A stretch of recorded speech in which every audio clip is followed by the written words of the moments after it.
నేను కాదంటే కదా, అదంటే వాస్తవాలు కదా. వాస్తవాలు ఎవరు కూడా విస్మరించలేరే, అబద్దాలు చెప్పలేరే. మీలాగా అబద్దాలు చెప్పేవాళ్ళు ఎవరు లేరు కదా. సాక్షాత్తు అసెంబ్లీలోనే అబద్దాలు చెప్పేస్తా ఉంటారు. ఇక మీరు ఇక్కడ చెప్పడం ఏముందా?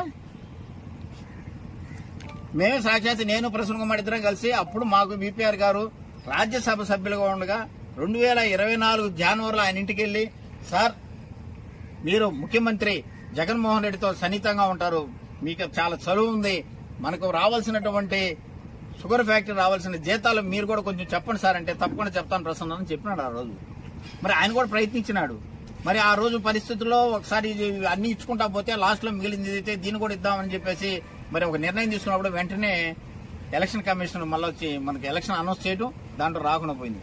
దాన్ని కూడా కమిషన్ తీసుకొని ప్రసన్న కుమార్ రెడ్డి గారు ఇవన్నీ ఆపారు అంటున్నారు. దానికి విపిఆర్ గారే ప్రత్యక్ష సాక్షి. ఆయన దగ్గరగా పోయాం మేము. అయ్యా మీరైతే బాగా చదువుగా ఉంటారు, ఒకసారి చెప్పండి, నాకు ఒకసారి చెప్పి ఉన్న వాటిలో ఇది ఇప్పించండి, ఇప్పిస్తే బాగుంటుంది, మనకు కూడా మంచి మైలేజ్ ఉంటుందని చెప్పాం. దానికి ఆయన రోజు అంగీకరించాడు. ఆయన కూడా పోయినాడు, మాట్లాడినాడు. అంత మాత్రాన కమిషన్ కోసం ఆపినాడంటే మరి ఆయన నిర్ధారణ కూడా ఉంటుంది, ఆయన మనసులో కూడా ఉంటుంది.